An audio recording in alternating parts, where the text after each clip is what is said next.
President John F. Kennedy.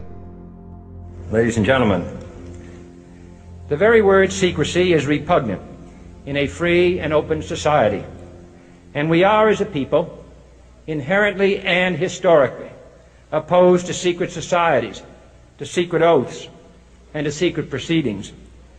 We decided long ago that the dangers of excessive and unwarranted concealment of pertinent facts far outweighed the dangers which are cited to justify it. Even today, there is little value in opposing the threat of a closed society by imitating its arbitrary restrictions. Even today, there is little value in ensuring the survival of our nation if our traditions do not survive with it.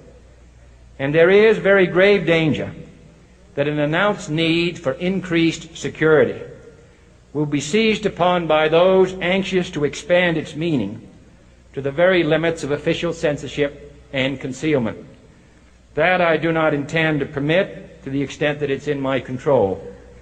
And no official of my administration, whether his rank is high or low, civilian or military, should interpret my words here tonight as an excuse to censor the news, to stifle dissent, to cover up our mistakes, or to withhold from the press and the public the facts they deserve to know. For we are opposed around the world by a monolithic and ruthless conspiracy that relies primarily on covert means for expanding its sphere of influence, on infiltration instead of invasion, on subversion instead of elections, on intimidation instead of free choice, on guerrillas by night instead of armies by day. It is a system which has conscripted vast human and material resources into the building of a tightly knit, highly efficient machine that combines military, diplomatic, intelligence, economic, scientific, and political operations. Its preparations are concealed, not published. Its mistakes are buried, not headlined. Its dissenters are silenced, not praised. Its dissenters are silenced, not praised.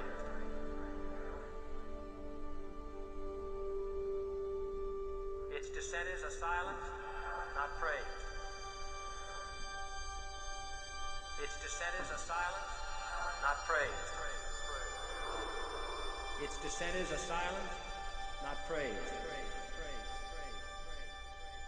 Its dissenters are silenced, not praised. No expenditure is questioned, no rumor is printed, no secret is revealed. No president should fear public scrutiny of his program, for from that scrutiny comes understanding, and from that understanding comes support or opposition, and both are necessary. I am not asking your newspapers to support an administration, but I am asking your help in the tremendous task of informing and alerting the American people.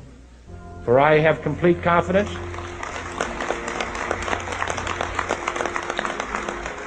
in the response and dedication of our citizens whenever they are fully informed. I not only could not stifle controversy among your readers, I welcome it.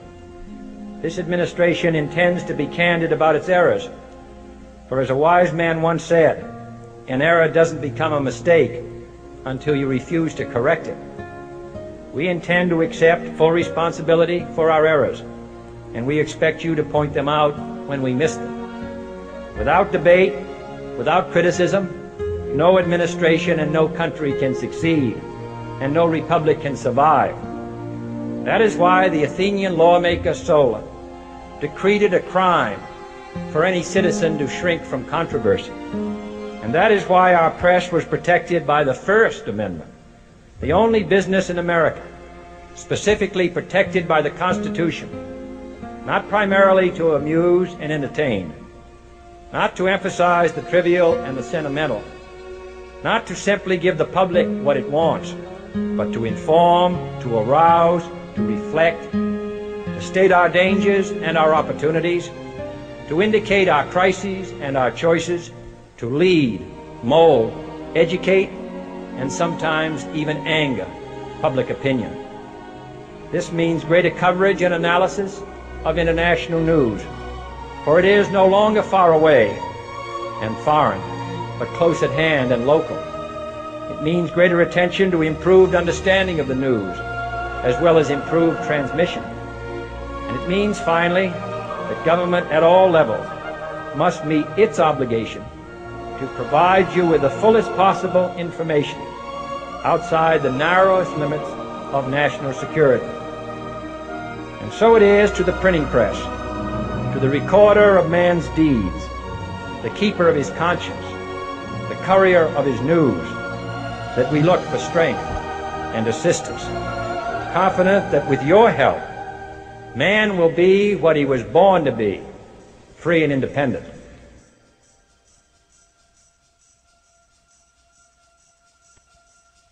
You were both in Skull and Bones, the secret society.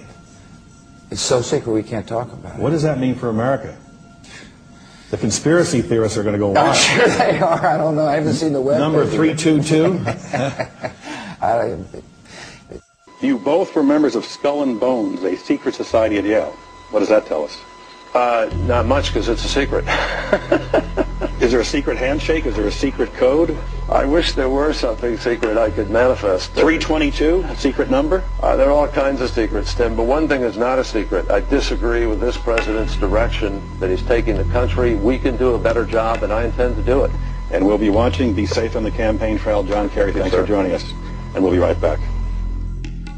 It's good to be back at the Council on Foreign Relations. As Pete mentioned, I've been a member for a long time and was actually a director for some period of time. I never mentioned that when I was campaigning for re-election back home in Wyoming. Senator Clinton, how you doing? I'm good. How are you Can I ask you a quick question while you signed that? It was reported in June of 2006 you attended a meeting in Ottawa, Canada, the Bilderberg Group. Can you comment on that? What's going on at the Bilderberg meeting, and what do you guys talk about up there? I have no idea what you're talking about. Yeah, you do. I was reported you were up there, and people saw you up there. I just want to know what you guys talk about and meet about up there. Sir, I don't know. Why are they such top secret meetings? I have no idea what you're talking Your about. husband went to a Bilderberg meeting too. I'm just wondering. I'm not being rude or anything. No, I just want to know what happens at these meetings. Well, since I wasn't there, I have no idea. Okay, thank you, Senator. Thank you, Howard. There you go. Thank you very much. Listen, I am a happy member of the Bohemian Grove. I like the folks who come there, and it's really inappropriate for me to talk about the group beyond that. Thank you. Have you been there for the ceremony with the cremation of care? Frankly, I don't think that's something I need to talk to you about.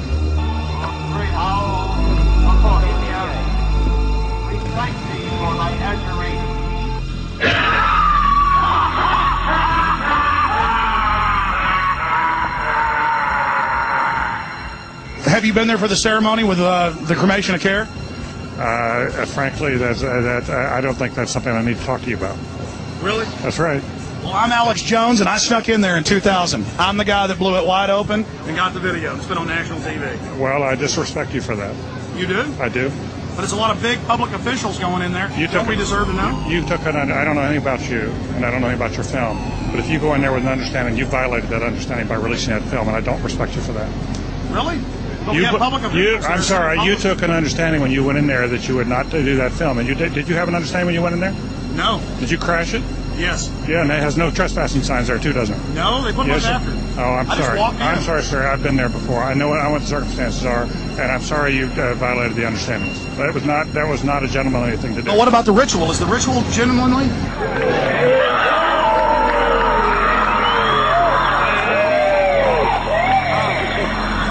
Sir, everything. I don't owe you this comment. I know. I appreciate it. This is what's called ambush journalism, and I disrespect you for that as well. So thank you and goodbye. The ritual? That's none of your damn business. Oh.